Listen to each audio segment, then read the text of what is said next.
This is all you need to make this super simple, super delicious, incredibly almost decadent Thanksgiving, Christmas, or whatever holiday turkey. Good evening, ladies and gents. It is a very late evening, the eve of Thanksgiving, and Brad and I are starting our Christmas. Technically, it is our Christmas turkey, but it's also our Thanksgiving turkey. It's both. In fact, last year we actually had it 3 times. We had it for Christmas, Thanksgiving, and New Year's because it's a really good recipe, and that's why we decided to share it with you guys tonight. That's what's going on in the vlog today. You're watching a vlog that's about my life. You're watching Milady Life.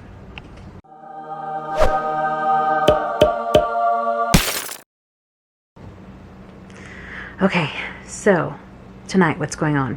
We've put baby bear down to bed a while ago, and I don't know if you guys can hear it or not, but from time to time you can actually hear him kind of, I guess, coo or talk in, or his version of babble, his version of talk, baby babbling in his crib, because even though it's almost 11 o'clock at night, the child is still not asleep. So what you'll need for this recipe is your turkey of choice, also pounds depending on what you need.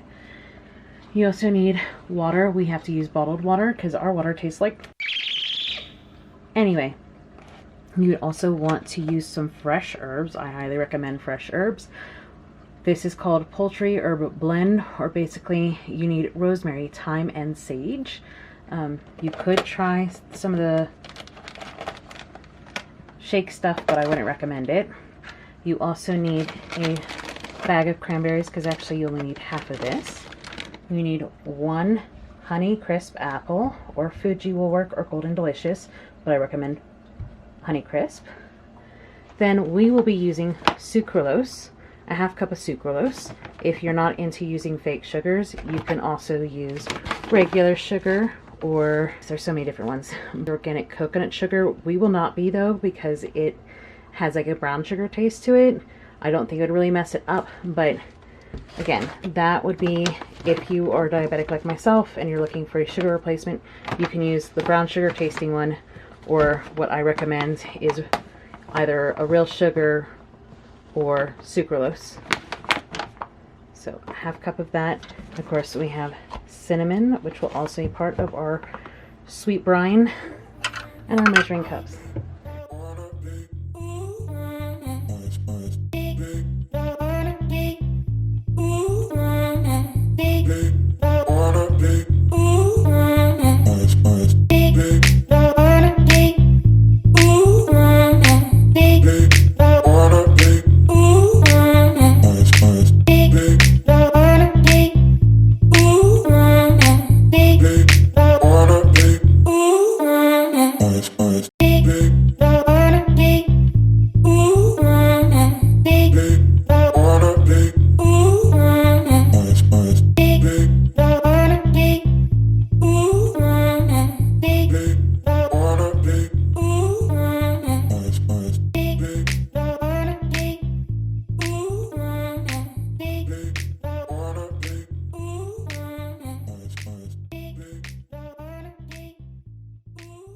That's what we're up to this evening, and considering it's almost, well, it's just a little after 11, pretty much we're just going to take enough time to get our cranberry and apple into their sugar brine water and then head off to bed.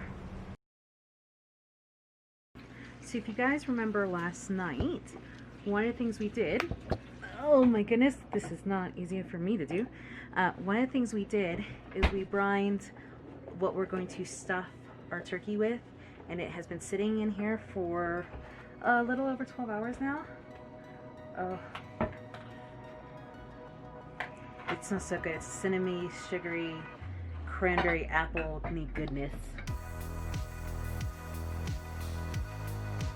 See, the apples still look the same. The cranberries are still floating at top.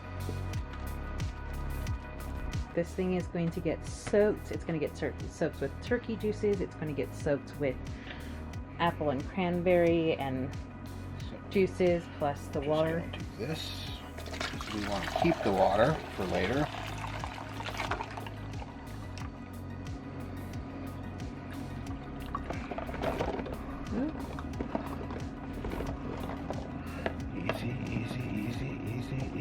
Oh, don't miss that. All that cinnamon goodness stuff. You want to get that later. Hold on. No, it's going to go into the water.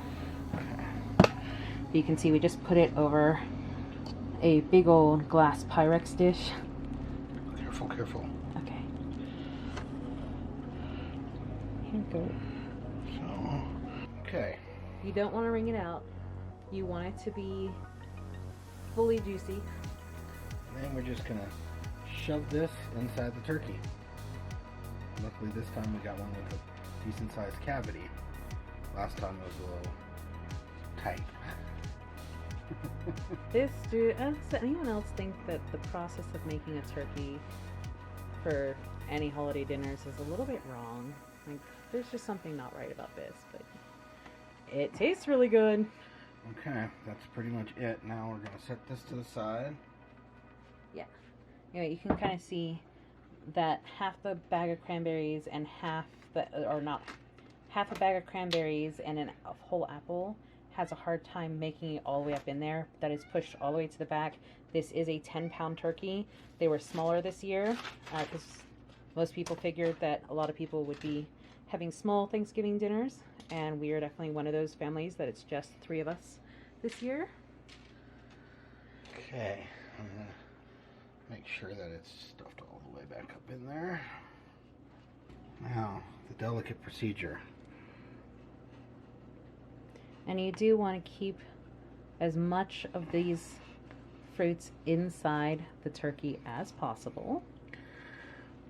So that's why we're stitching this turkey up. You could skip this step if you don't have these turkey skewers, or what they call turkey lacers, but they're like, how much? 99 cents. And you can buy reusable ones on Amazon. But that's not what these are. Okay. Be very careful too. I got myself really bad last year. I think Brad got himself last year as well. Okay. I'm not really sure I'm going to be able to stitch it up much more than that because of how much is in there. I might try to get one to pull this flap up.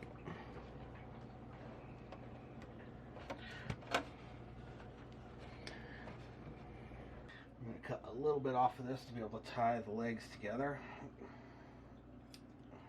Yeah, these lacing kits, by the way, that comes with the 8 of these poker thingies, and it comes with a string you need. Again, you could just tie the legs together and not do the lacing part, or you could try and tuck in the legs together. And what we're really trying to do is you're trying to retain as much of the juice as you possibly can. The more juice you retain, the juicier this turkey is going to be.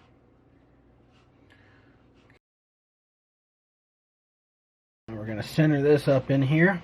Hog's hide turkey. Now, I actually really like the Alton Brown recipe. One of the things that he recommends doing before the turkey goes in there, you're going to make a shield for the breast of the turkey to keep it more moist. To do that, we just take a piece of foil, sort of make it into A foil hat. a triangle type shape. We're giving the turkey a foil hat. Yes. Oh my And god, then our turkey's crazy. Kind of just going to want to lay it over the whole breast just like that. So giving it its shape. And then we're going to take that off and set it aside. Okay, so our next step is kind of a messy one. We are going to sort of pre-baste the turkey. What we're going to do is we're going to take a stick of unsalted butter. Is it softened? That's softened to room temperature so that you can mix it, otherwise it gets very difficult to mix. We're going to take our package of poultry blend of herbs. And behind me, Brad is chopping up all of the herbs and spices. So we're just going to drop all that right onto the butter.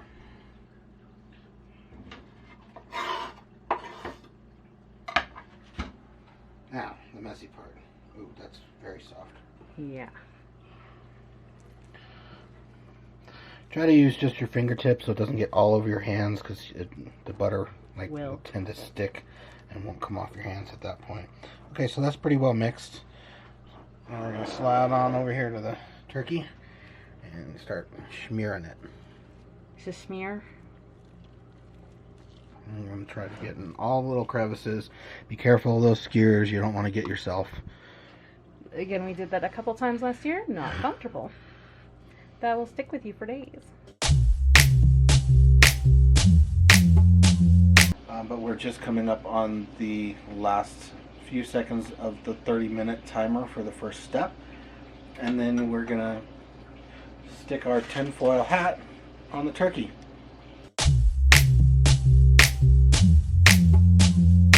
It's time to pull the turkey out, check it over. I like to baste it. A lot of people say don't baste it, but I like to baste it. And then we'll get a temperature reading, see where we're at, and then it'll go back in. Anyway, let's just do some editing magic, and you guys can see a finished dinner and when we cut into the turkey, because it's resting for 15 to 20 minutes. 15 to 20 minutes for a 12-pound turkey, 12.5-pound turkey. Which we need to get going. Yes. So let us get that done.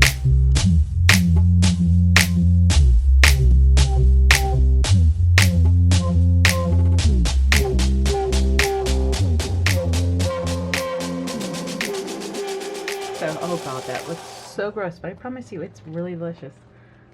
Just don't remember how it looks coming out of the turkey. Wait, yeah, it's been sitting inside a turkey for 4 hours. Okay, there we go. Okay. This is going to be my job, which is going to take me like 5 minutes to do. It? Yeah, I got it. In the end, you should have something that looks like this. The apples should be pretty well and soft. And then all you have to do, take those drippings from earlier, the leftover cinnamon, in our case fake sugar, or your real sugar, whatever you end up using, and then just get these. Husband, can you help me? I kind of want to try a cranberry. Trying to dump that in there? Mm-hmm. Okay, watch out. Oh, wow. Well, it's definitely going to get some powdered sugar in here, but those cranberries by themselves, those things are tart.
So anyway, I'm trying to add It's a 1/4 cup basically of powdered sugar here, and I need a little mix, a little whip around.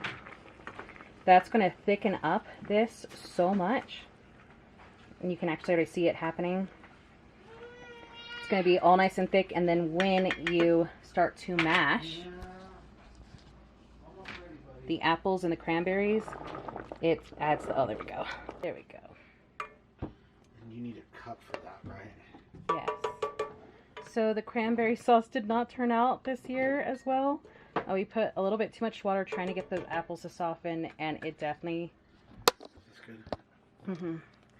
The cranberry sauce definitely tastes like fake sugar, even with the 1/4 cup of powdered sugar in it. So I highly recommend, if you can use real sugar, use real sugar. If you need a sweetener, there's so many different types. There's agave. Again, we could have tried using the coconut sugar for sweetness, which I might try in the next go around. But the sucralose, now usually I would never suggest anyone to carve up their turkey into parts, but my husband likes doing that because we're not going to eat this whole thing tonight. So basically what happens is he gets the turkey all carved up, and then everyone kind of claims the side of the turkey they want, or what piece of turkey they want, and then we dig in. The reason why I said I would never suggest cutting into a turkey like this is because it dries out the turkey. So I definitely recommend waiting until you are tableside to start carving, unless you're putting it immediately into the freezer. Hey Corin, what do you think, Bear? Okay, I'm gonna make my plate then. And there you guys have it. I'm gonna sit down and I'm gonna enjoy dinner. Then I think I'm gonna sim. It's kind of our holiday tradition. We would normally put up the Christmas tree either tonight or tomorrow. However, we're moving. Okay, that was rude. However, we're moving and we're not putting up a Christmas tree at all this year. In fact, I think I have an idea, and maybe we'll make a video of that at some other point in time. But for now, I'm going to jump off here before the cat gets my food. And I want to wish you guys a very wonderful Thanksgiving. I hope you're having a beautiful morning, a blessed afternoon, whenever these vlogs should find you. And please subscribe, like, comment down below, and keep watching. We'll see you guys later. Happy Thanksgiving. Happy holidays 2020.